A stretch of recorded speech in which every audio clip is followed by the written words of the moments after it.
200 साल पहले का भारत यानी 1800 का दौर एक ऐसा समय था जब देश बड़े बदलावों से गुजर रहा था।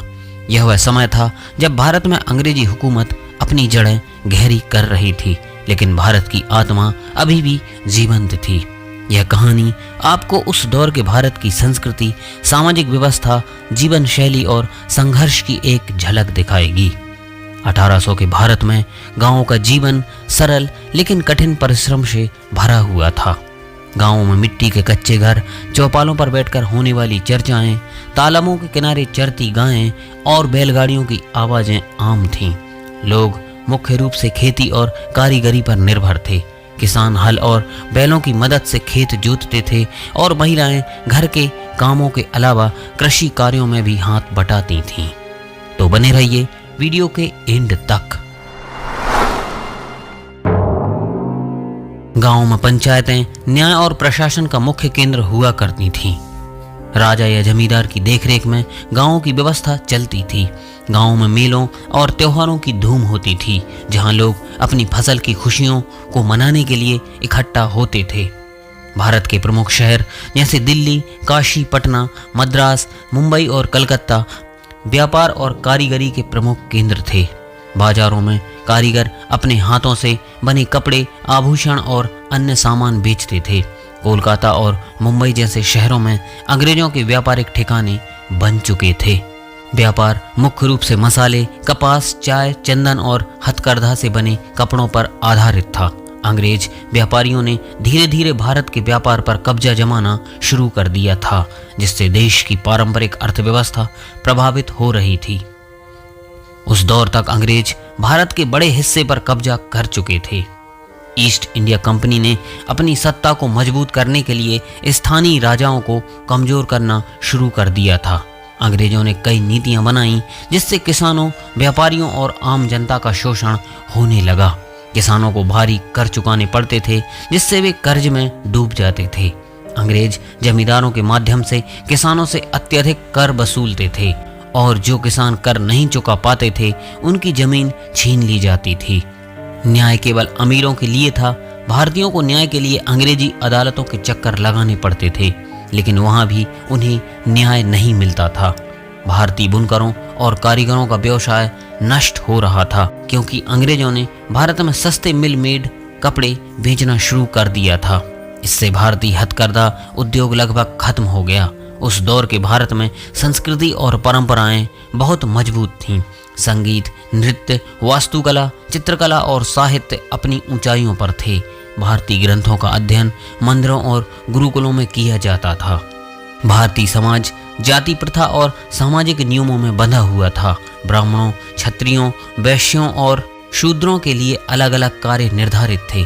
महिलाओं की स्थिति कमजोर थी, उन्हें शिक्षा प्राप्त करने का अधिकार नहीं था और समाज में उनकी स्वतंत्रता सीमित थी। हालांकि कुछ समाज सुधारकों ने महिलाओं की स्थिति सुधारने और जाति प्रथा को खत्म करने के लिए आवाज उठाई थी। राजा राम मोहन राय जैसे समाज सुधारकों ने सती प्रथा के खिलाफ आंदोलन शुरू किया, जिसका असर आने वाले वर्षों में देखने को मिला। इस समय तक अंग्रेजी शासन के खिलाफ असंतोष बढ़ता जा रहा था। किसान, सैनिक, व्यापारी और आम जनता अंग्रेजों के अत्याचारों से परेशान थी। विद्रोह की चिंगारी कई हिस्सों में फैल रही थी।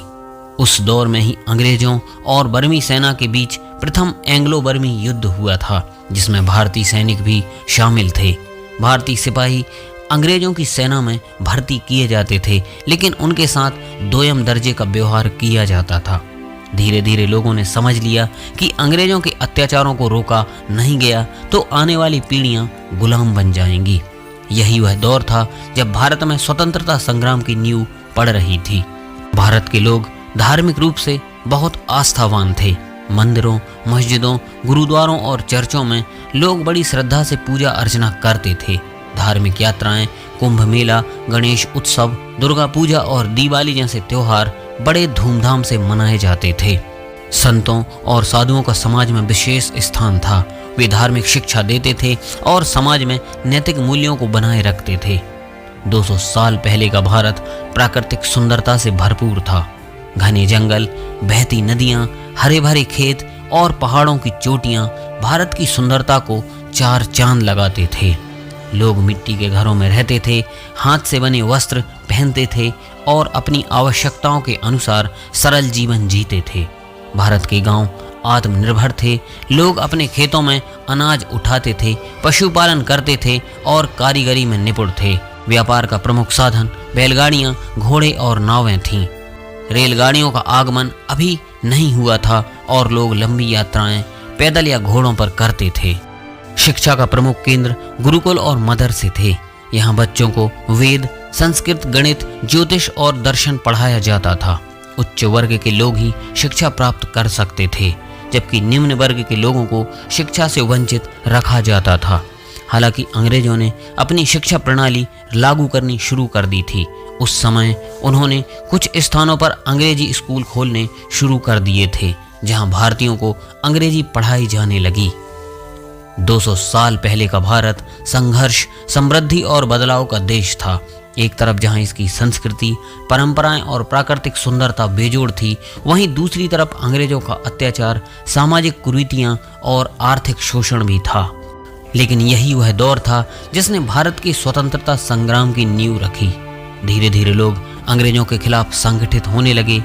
समाज सुधारकों ने बदलाव लाने की कोशिशें शुरू की और देश में स्वतंत्रता की भावना जागृत हुई। इस भारत की कहानी हमें सिखाती है कि संघर्ष कभी व्यर्थ नहीं जाता।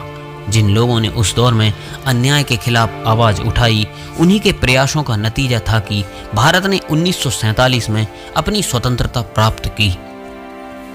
भारत का अतीत हमें अपनी जड़ों से जोड़ता है और यह याद दिलाता है कि हमारी संस्कृति, परंपराएं और संघर्ष हमें हमेशा आगे बढ़ने की प्रेरणा देते हैं और देते रहेंगे। दोस्तों, आज के वीडियो में बस इतना ही।